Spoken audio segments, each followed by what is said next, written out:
अस्सलाम वालेकुम, welcome to exam cracker chapter number 18 reproduction. Question number 1 है LH which secrete from the pituitary gland causes the ovulation. जो luteinizing hormone होता है वो कह रहा है कि ओव्यूलेशन काज करता है। Which is the release of ovulation का पूछ रहा है कि LH ओव्यूलेशन को काज करता है और ओव्यूलेशन है which is the release of. अब मोस्टली ये ओवम लगा देते हैं, चार्ली ऑप्शन मतलब ओवम लगाते हैं, हमारे जहन में ओवम आता है कि ओव्यूलेशन मीन ओवम का निकलना। ओवम एग नहीं निकलता पूरा, उसमें से निकलता है secondary oocyte. Beta option is the correct answer. Secondary oocyte निकलता है जब वो फेलोपियन ट्यूब में आ जाता है, तब स्पर्म से उसकी फर्टिलाइजेशन होती है, तब वो एग बनता है, तब ओवम बनता है। उससे पहले सेकेंडरी ओसाइट होता है। तो ओव्यूलेशन के टाइम ओवरी से सेकेंडरी ओसाइट निकलता है, सेकेंडरी ओसाइट सेक्रीट होता है, सेकेंडरी ओसाइट रिलीज होता है, नॉट ओवम। ओवम फर्टिलाइजेशन के बाद बनता है। So correct answer is beta. Question number 2 है interstitial cells are present in testes की बात कर रहे हैं कि उसमें जो इंटरस्टिशियल सेल्स होते हैं वो उनकी लोकेशन कहाँ होती है, कहाँ प्रेजेंट होते हैं। सेमनीफेरस ट्यूब्यूल्स में, in between Sertoli cells, in all parts of testis, none. अब देखें जो इंटरस्टिशियल सेल्स होते हैं इनका काम क्या होता है। इनका काम मेनली टेस्टोस्टेरोन प्रोड्यूस करना होता है, टेस्टोस्टेरोन ये रिलीज़ करते हैं। तो जो इंटरस्टिशियल सेल होते हैं ये होते कहाँ हैं, ये in between the seminiferous tubules होते हैं। In between, not in between Sertoli cells, not in the seminiferous tubules. ये इसमें कंफ्यूज नहीं होना कि सेमनीफेरस ट्यूब्यूल्स में नहीं होते, in between the seminiferous tubules होते हैं। तो delta option is correct answer, none. इसमें से कोई नहीं कि अगर आता इन बिटवीन सेमनीफेरस ट्यूब्यूल्स तो वो करेक्ट आंसर था। क्वेश्चन नंबर 3 है metaphase of second meiotic division in the oocyte is further proceeded by. के जो ओसाइट में सेकंड मायोटिक डिवीजन चल रही होती है, फर्स्ट होती है फिर सेकंड होती है, उसमें जो सेकंड चल रही होती है उसका जो मेटाफेज होता है वो फर्दर किससे प्रोसीड होता है। तो secretion of oestrogen, fertilization by sperm inside the follicle और जेनेसिस। मतलब वो कह रहा है कि एस्ट्रोजन सेक्रीट हो या फर्टिलाइजेशन हो या फॉलिकल के अंदर या ओजेनेसिस के जैसे मतलब चल रहे होते हैं स्टेप, वैसे ही हो जाती है। नहीं, ये फर्टिलाइजेशन तक रुक जाती है, मेटाफेज तक। जब फर्टिलाइजेशन स्पर्म से होती है तो ये आगे प्रोसीड करता है। तो metaphase of second meiotic division in the oocyte is further proceeded by fertilisation by sperm. Beta option is correct answer. Question number 4 है while and testis sperm get nourished by. के ये नरिशमेंट कहाँ से लेते हैं स्पर्म्स। तो Sertoli cells, epithelial lining, seminiferous tubules, none. तो इसमें सिंपल सा इसका जवाब है सर्टोरी सेल्स जो इनको नरिश करते हैं। Sorry, alpha option is correct answer. Question number 5 है in which type of STD sexually transmitted disease newborn may have serious eye infection. जब ये STD की बात करें तो आई इन्फेक्शन का ज़रा गौर से आप पढ़ना। तीनों में आई इन्फेक्शन होता है लेकिन अलग अलग। अब गोनोरोआ की बात करें तो उसमें न्यूबॉर्न में आई इन्फेक्शन के चांस होते हैं कि उसमें जो न्यूबॉर्न पैदा होता है, मतलब एक अगर लेडी गोनोरोआ से इफेक्टेड है, उसको ये डिजीज़ है, तो उसका जो बेबी होगा वो सीरियस आई इन्फेक्शन से इफ़ेक्ट हो सकता है। मतलब उसको सीरियस आई इन्फेक्शन हो सकता है। अगर साइफिल्स की बात करें तो इसमें क्या होता है, इसमें आई बून जॉइंट्स, जो आई के जॉइंट्स होते हैं, आई बून जॉइंट्स वो इफ़ेक्ट होते हैं। और जो जेनिटल हर्पीज़ है इसमें होता है आई, इसमें आई मतलब आँख इफ़ेक्ट, डायरेक्टली आई इफ़ेक्ट होती है। तो ये डिफरेंट है, इसको याद करना। इसमें से मोस्टली आई के हवाले से ज़रूर MCQs पूछते हैं। सो alpha is the correct answer. Question number 6 thickness of endometrium. Uterus की बात कर रहा है, उसकी जो एंडोमीट्रियम होती है अंदर वाली layer, thickness of endometrium is maximum in. अब वो पूछ रहा है कि किस फेज़ में मैक्सिमम होती है एंडोमीट्रियम की थिकनेस। मेंस्ट्रुएशन पे तो नहीं होती वो जो देखे ना, मेंस्ट्रुएशन के मेंसेस जब आते हैं तो उसके एंडोमीट्रियम टूटती है, मतलब एंडोमीट्रियम ब्रेक करती है, तो उसमें से ब्लड डेब्रिस वगैरह निकलते हैं और मेंसेस आते हैं। तो जो अब प्रोलिफरेटिव फेज़ है मेंस्ट्रुएशन के बाद वाला, सेक्रेटरी फेज़ है ओव्यूलेशन के बाद वाला, या ओव्यूलेशन जो मिड में होता है एट द 14th डे। तो सेक्रेटरी फेज़ ये आपका उसमें टेबल बना हुआ है, वो साइकिल बना हुआ है, उसको बहुत मतलब अच्छे से करना है, यूट्राइन साइकिल भी और ओवराइन साइकिल भी। तो सेक्रेटरी फेज़ में एंडोमेट्रियम की थिकनेस मैक्सिमम होती है, अगर प्रोजेस्टेरॉन निकलता रहे, फर्टिलाइजेशन हो जाए तो थिकनेस और भी बढ़ जाती है, अगर फर्टिलाइजेशन ना हो तो मेंस्ट्रुएशन हो जाती है। क्वेश्चन नंबर 7 है, layer just around the secondary oocyte is.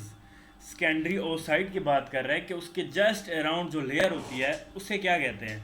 आपने ये ओवराइन साइकिल दिया हुआ है, उधर देखना है, उसको अच्छी तरह से पढ़ना है। वो उसमें उससे एमसीक्यूज ली हुई है, तो इसको जूना पेलुसिडा कहते हैं। जूना पेलुसिडा जस्ट अराउंड होती है और उसके अराउंड होता है corona radiata. So delta is the correct answer. Question number 8 है, regression of corpus luteum occur due to. Regression of corpus luteum occur due to, ये किसकी वजह से अकर होती है, मतलब इसकी regression simple decrease in FSH नहीं, इसका एफएसएच का कोई ताल्लुक नहीं है, एफएसएच का फॉलिकल से ताल्लुक होता है जो फॉलिकल को मैच्योर कराता है। डिक्रीज इन एलएच ओव्यूलेशन काज कराता है, तो एलएच का भी कोई ताल्लुक नहीं है। डिक्रीज इन प्रोजेस्ट्रॉन, जी प्रोजेस्ट्रॉन के डिक्रीज से इनकी रिग्रेशन होती है और मेंस्ट्रुएशन हो जाती है। अगर प्रोजेस्ट्रॉन का लेवल कम ना हो तो मतलब प्रेगनेंसी हो जाती है, अगर फर्टिलाइजेशन हो तो प्रोजेस्ट्रॉन का लेवल कम नहीं होता और वो प्रेगनेंसी हो जाती है, वरना मेंस्ट्रुएशन होती है। क्वेश्चन नंबर 9 है, the main hormone for ovulation is. Ovulation के लिए मेन हार्मोन कौन सा है ओव्यूलेशन के लिए? FSH, LH, oestrogen, both A and B. FSH और एस्ट्रोजन का भी थोड़ा रोल होता है, ये भी रिलीज हो रहे होते हैं at the time of ovulation, I mean at 14th day. तो जो मेन है हार्मोन वो एलएच है, ओनली एलएच जो ओव्यूलेशन काज कराता है। और मैं ये भी बताता चलूँ, जैसे फर्स्ट एमसीक्यूज थी, ओव्यूलेशन में सेकेंडरी ओसाइट रिलीज होता है, नॉट ओवम। ओवम बाद में बनता है जब उसकी फेलोपियन ट्यूब में फर्टिलाइजेशन होती है स्पर्म से। क्वेश्चन नंबर 10 है, in dash I bone joints. I bones joints are affected. मैंने पहले ही बताया था, गोनोरोआ में अगर एक लेडी इफेक्टेड हो तो उसका बेबी सीरियस आई इन्फेक्शन के साथ पैदा हो सकता है। साइफल्स में क्या होता है, साइफल्स में आई बोन जॉइंट्स इफेक्ट होते हैं, और जो जेनिटल हर्पीज़ है वो उसमें सिर्फ आई इफेक्टेड होते हैं। तो इसका ऑप्शन बीटा है, मतलब beta is the correct answer. तो इसको आपने फिर भी याद करना है, मैंने 2 MCQs डाल दिए हैं इसमें से, तो ये बहुत इंपॉर्टेंट हैं। एसटीडीज़ में से जो MCQs मस्ट आती है। Progesterone is secreted by, easy है, प्रोजेस्ट्रॉन इज सेक्रेटेड बाय। ये थोड़ा आप देखें फनी सा है कि मतलब egg corpus callosum secondary oocyte none, वो एम कैट वाले दिन मतलब थोड़ा सा उड़ा उड़ा होता है बंदा, तो कॉर्पस कोलेसम नहीं है, कॉर्पस ल्यूटियम है, नन इसका जवाब है। Corpus callosum I think brain में होता है, यू नो, आपने चैप्टर नंबर 17 में पढ़ा होगा कॉर्पस कोलेसम का, वो ब्रेन में होता है। कॉर्पस ल्यूटियम में से प्रोजेस्ट्रॉन सेक्रीट होता है, तो none is correct answer.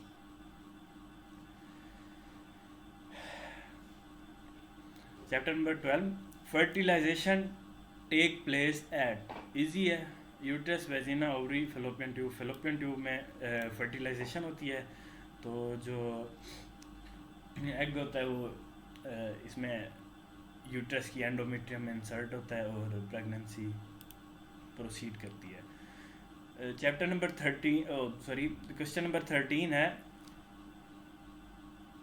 Spermatocytes are dash and finally converted into dash sperm. Spermatocytes are dash. Spermatocytes क्या होते हैं? Haploid, diploid. पहले तो ये स्पर्मेटोसाइट्स सबसे पहले होते हैं जो मतलब जिनमें डिवीजन होती है, स्पर्मेटोसाइट्स डिप्लॉइड होते हैं। अब डिप्लॉइड दो, अब स्पर्म कितने बनते हैं एक स्पर्मेटोसाइट से? 4 बनते हैं। इसमें से मतलब स्पर्मेटिड्स भी आ सकता था, तो स्पर्मेटिड ही कन्वर्ट होते हैं स्पर्म में, उसकी मॉडिफिकेशन होती है, टेल और हेड उस पर लगता है। तो delta is correct answer. Question number 14 है, which of the following is main reproductive tract in the male? तो अल्फा मेन आ गया। Which of the following is main reproductive tract in male? Epididymis, vas deferens, Sertoli cells, seminiferous tubules. Beta is the correct answer. Was different. अच्छा, इसकी वो भी पूछ लेता है तरतीब के, जो स्पर्म का ट्रैक होता है वो कहाँ से कैसे मतलब रिलीज होते हैं, तो वो भी ट्रैक भी आप याद कर लेना। लास्ट क्वेश्चन है, मीनोपाज एक्चुअली अकर ड्यू टू? अब देखिए, मेल की बात की जाए तो उसकी होल लाइफ मतलब स्पर्म रिलीज होते रहते हैं। अगर फीमेल की बात की जाए, इनमें फॉलिकल्स होते हैं और मीनोपाज हो जाता है at the age of usually 45।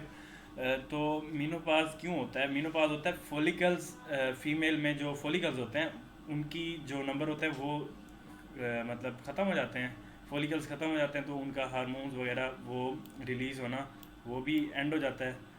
तो उनमें थोड़ा बोन ज़्यादा इसी वजह से वीक हो जाती हैं एट दी एज ऑफ 45, क्योंकि उनमें ये हार्मोन्स रिलीज़ होना बंद हो जाते हैं, मतलब हार्मोन रिलीज़ नहीं होते। क्यों? क्योंकि एंड ऑफ फॉलिकल्स उनमें होते नहीं हैं, follicles at the age of 45, 43, 47 मतलब इस एज में ख़त्म हो जाते हैं, तो हार्मोन्स भी रिलीज़ नहीं होते, इसी वजह से मतलब बोन्स वगैरह वीक हो जाती हैं और दूसरी भी बॉडी में चेंजेस आती हैं। तो Charlie option is the correct answer. End of follicles की वजह से ये मेनोपॉज हो जाता है।